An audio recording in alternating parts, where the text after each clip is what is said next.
The question is, how do you balance preaching Christ and making moral demands of the congregation? This is such an important question. It's really one of the reasons I wrote this book, because I think so much Old Testament preaching is moralistic in the sense that we don't reflect on the preaching text or passage in light of Christ and the gospel. And instead, we just derive moral principles out of that text, which we then apply to people's lives, saying, do this, don't do that, be this, don't be that.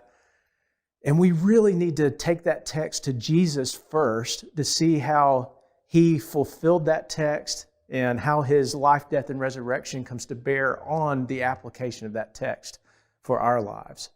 So a lot of Christian preaching, as people try to preach Christ, will start with that text. It will uphold the moral out of that text, show people how we've fallen short of that, and then go to the gospel and say, but Jesus died for us, and He paid the price for our sin. He rose from the dead, and now we just rest in His grace. Praise the Lord. Well, that's a good sermon. That's better than just a moralistic sermon that's devoid of the gospel.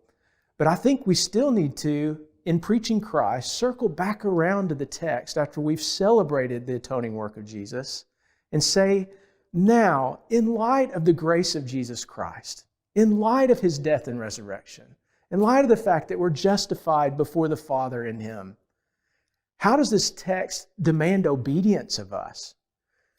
And so it's in the context of the gospel and the grace of Jesus Christ that we call people to obey what's clearly in the text.